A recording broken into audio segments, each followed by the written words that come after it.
नमस्कार साथियों, प्रज्ञा एकेडमी की ऑनलाइन क्लास में आप सभी का स्वागत है। हमारा टॉपिक चल रहा था शीत युद्ध का दौर और आज हम इसमें पढ़ेंगे दो ध्रुवीय विश्व व्यवस्था। शीत युद्ध के दौरान जैसा कि हम पहले पढ़ चुके हैं, विश्व स्पष्ट रूप से दो खेमों में बंट गया। अपने अपने स्वार्थों के लिए ये दोनों खेमों ने गुटबंदियां प्रारंभ कर दी। कुछ देश सोवियत खेमे में तो कुछ देश अमेरिकी खेमे में अपने आप को स्थापित करने में लग गए। छोटे छोटे जो देश थे उन्होंने निजी लाभ और हानि को ध्यान में रखते हुए इन गुटों को चुना। बदले में इन छोटे छोटे देशों को एक सुरक्षा मिली। अपने पड़ोसी देशों से जो प्रतिद्वंद्विता थी, उस प्रतिद्वंद्विता को रोकने में उनको इन महाशक्तियों के द्वारा सुरक्षा प्रदान की गई, उनको आर्थिक मदद प्रदान की गई। इसी प्रकार जब हम बात करते हैं कि गठबंधन में गुट बन गए, गुट भी सैनिक गुटों में परिवर्तित होने लग गए और 1949 अप्रैल के महीने में, अप्रैल 1949 में अमेरिका ने एक सैनिक गठबंधन बनाया जिसका नाम था नाटो।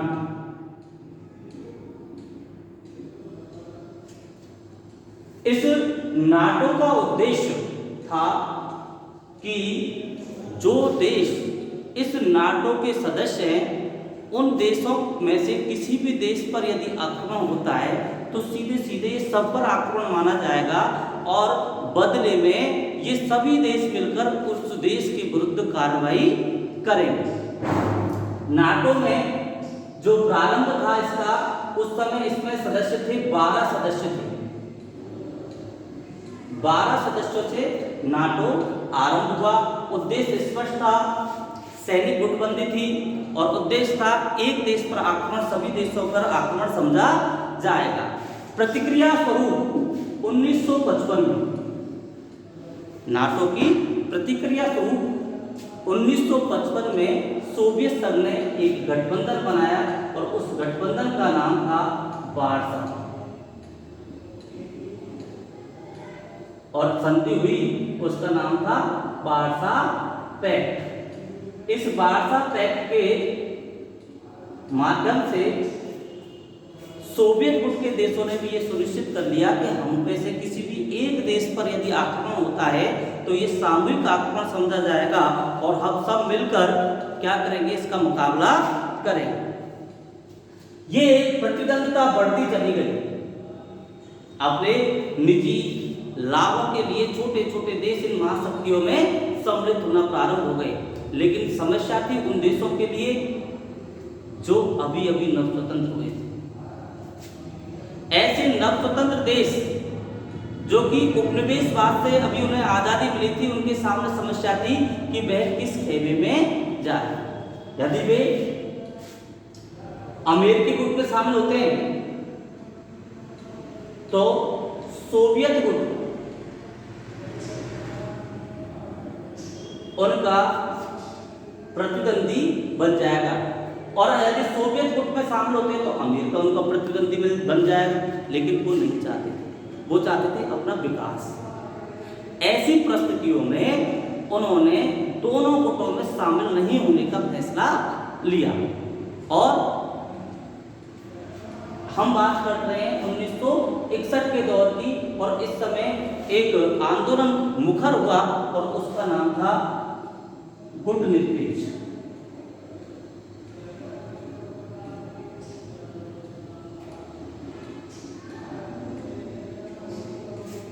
गुटनिरपेक्ष आंदोलन की स्थापना के साथ नवस्वतंत्र राष्ट्रों ने अपना रास्ता सीधा अलग कर लिया और दोनों गुटों से अलग रहे। लेकिन साथ में दोस्तों इन गुटों में भी दरार आने लगी।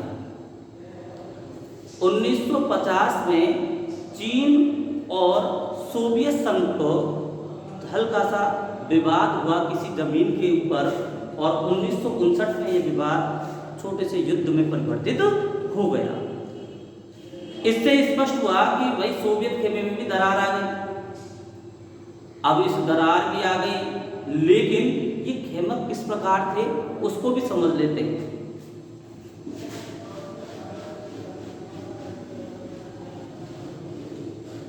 नव स्वतंत्र देशों को अपने गुट में सम्मिलित करने के लिए अमेरिका और सोवियत संघ ने सर्वप्रथम जो अपने गुटों का विस्तार करना प्रारंभ किया वो किया यूरोप से। और यूरोप को दो भागों में बांट दिया, पूर्वी यूरोप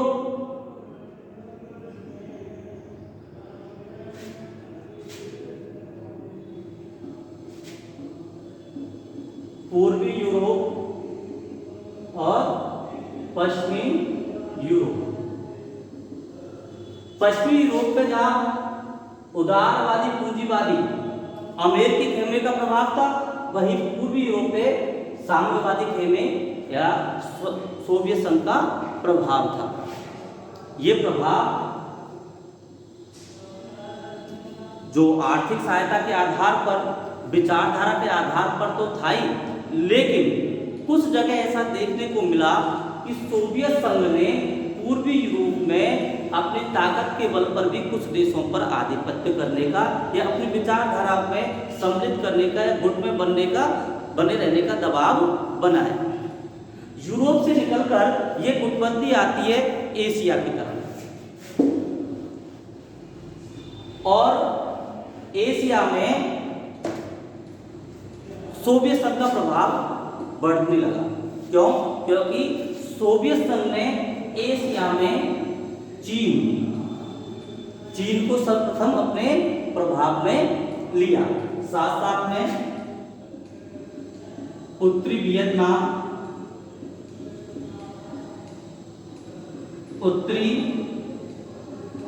कोरिया और इराक जैसे देशों को सोवियत संघ ने अपने प्रभाव में ले लिया। जब इन देशों को सोवियत संघ ने अपने प्रभाव में लिया तो इसके जवाब में अमेरिकी खेमे ने या कहें हम साम्यवादी खेमे ने एशिया में अपने जो संधि संगठन स्थापित प्रारंभ कर दिए, जिनको हम सीटो और सेंटो के नाम से जानते हैं। पश्चिमी एशिया और दक्षिण पूर्वी एशिया के लिए उन्होंने जो संधि संगठन की स्थापना की उसको हम सीटो के नाम से जानते हैं।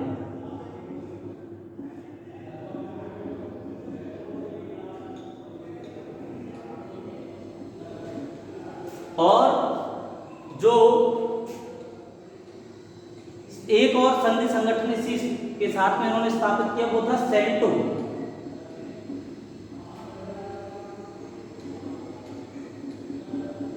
और सेंटो का मतलब था केंद्रीय संधि संगठन। ये दक्षिण पूर्वी एशियाई संधि संगठन और ये है सेंट्रल या केंद्रीय संधि संगठन। इन दोनों संगठनों की स्थापना का उद्देश्य था कि एशिया में सोवियत संघ के प्रभाव को रोकना।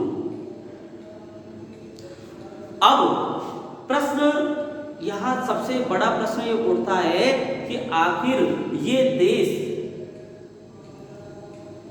अपने खेमे में छोटे छोटे देशों को सम्मिलित क्यों कर रहे थे, या फिर प्रश्न ये भी उठता है कि इन देशों के पास परमाणु हथियार थे, इन देशों के पास में सेना थी, फिर भी ये गुटों पर निर्भर क्यों रहे, गुटों की स्थापना क्यों की? और इसका जवाब सीधे सीधे हम निम्न बिंदुओं के माध्यम से दे सकते हैं। सबसे पहले महत्वपूर्ण संसाधन,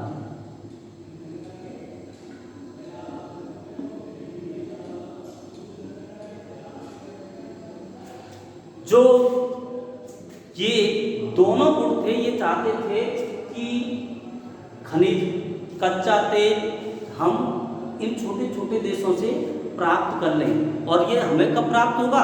जब ये हमें खेमे में मिलेंगे या हमारे गुट में आएंगे। तो इनका गुटबंदी का पहला कारण क्या था?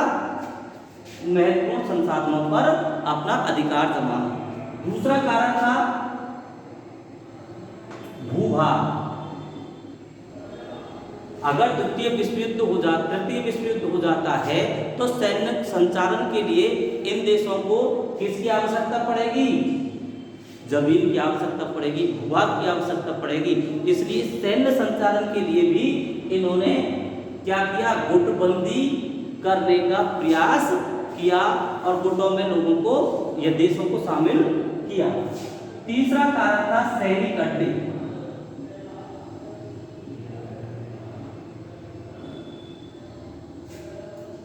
दोस्तों, जैसा कि हम पहले पढ़ चुके हैं कि यह युद्ध समाचार पत्र,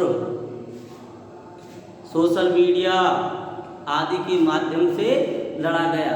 तो एक दूसरे की कमियों को देखने के लिए, एक दूसरे के आक्षेप या आरोप लगाने के लिए उनको एक दूसरे देश की जासूसी करनी जरूरी थी। और इसी जासूसी के लिए इन दोनों खेमों ने सैनिक अड्डे भी तैयार किए और वो सैनिक अड्डे उन्हीं देशों में बनाए जो देश इनके गुट में शामिल था। इसलिए भी इन्हें गुटों की आवश्यकता पड़ी। और चौथा कारण है वो है आर्थिक मदद। इन छोटे छोटे देशों से इन महाशक्तियों को सैन्य संचालन के खर्चे में मदद मिली। इसी मदद के कारण इन देशों ने अपने गुट तैयार किए। इन सब कारणों के अतिरिक्त जो सबसे बड़ा कारण है वो यह है कि इस गुटबंदी के कारण ये जो महाशक्तियां हैं वो अपनी विचारधारा का समर्थन या विरोध करने वाले देशों को देखने में सक्षम हुई। और जो विचारधारा से प्रभावित थे, साम्यवादी विचारधारा से प्रभावित थे, वो सोवियत संघ के साथ में, और जो उदारवादी पूंजीवादी विचारधारा से प्रभावित थे वो अमेरिका के साथ में जुड़ गए। इस तरह द्वितीय विश्व युद्ध के बाद में शीत युद्ध के दौरान संपूर्ण विश्व दो भागों में बट गया, जिसको हम दो ध्रुवीय विश्व व्यवस्था कहते हैं, जिसका एक ध्रुव था अमेरिका और दूसरा ध्रुव था सोवियत संघ। आज के लिए इतना ही। अगले वीडियो में आगे का टॉपिक पढ़ेंगे। धन्यवाद।